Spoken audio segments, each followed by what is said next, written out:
These days, a lot of New Yorkers have a side hustle to earn some extra cash to make their ends meet. But starting your own side hustle is becoming more popular and even turning some small gigs into careers. Well, our next guest built her business from the ground up and ended up selling it for 8 figures. Now, entrepreneur and business expert Richelle Peña joins us now with the tips she wished she knew before she got into the side hustle gang. Welcome back to the show.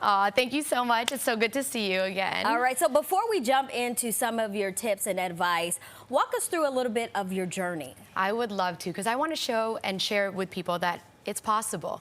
Like many people probably watching, I was in a safe and secure job as a pharmacist when my husband asked me to open up a dental business with him. He was straight out of dental school, and we had a lot of debt and little to no connections, but we had big dreams of treating children who had little to no access to dental care. And like you mentioned, from one office, we grew it into 7 locations and recently just sold it. Oh, congratulations on that. Thank you, thank you. All right, so for people out there, before they even start thinking about business strategies, what do people need to do first? Well, before you start anything, you have to have the right mindset.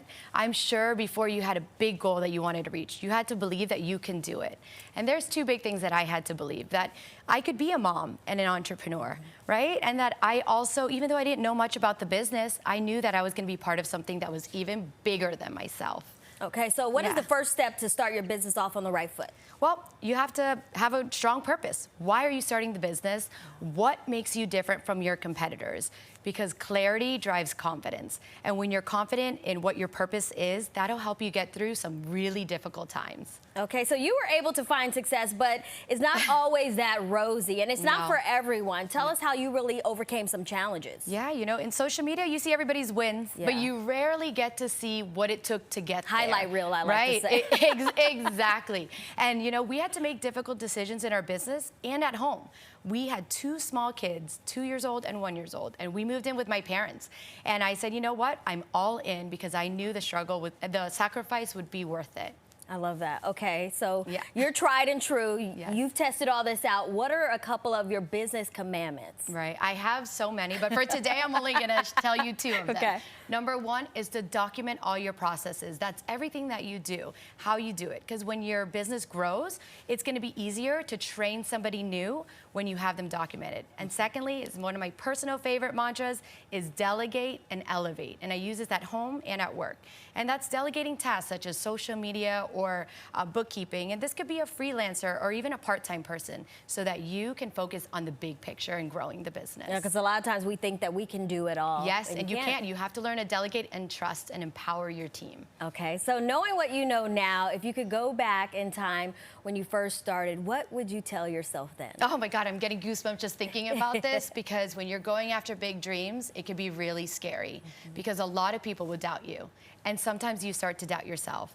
But stay on the roller coaster ride, because those failures, those downs, you're gonna have an even bigger up. And there's the 80-20 rule. You're not gonna know everything going into the business. You'll know 80%, and 20% of it you learn along the way. And last but not least, stick to your mission and why you're starting the business, because that will help you when you start to doubt yourself of, why am I doing this? I love how you were talking about, you know, discovering your purpose and figuring out what your purpose is for actually doing the side hustle and turning it into a career or business. Right. Was there a turning point for you that you realized, okay, we made the right decision? Absolutely. Like, after we moved out of my parents' house and we finally bought a house, and we saw that we were helping the community at the same time, that we were doing great work, that's when I said, you know, it was all worth it. All right. Well, Richelle, thank you so much for being here. Always a pleasure to have you. It's always so fun. Say hello to the girls, the kids, when you get back home. Thank you. And if you would like more information about starting your own business, you can follow Richelle on Instagram. The information is right there on your screen.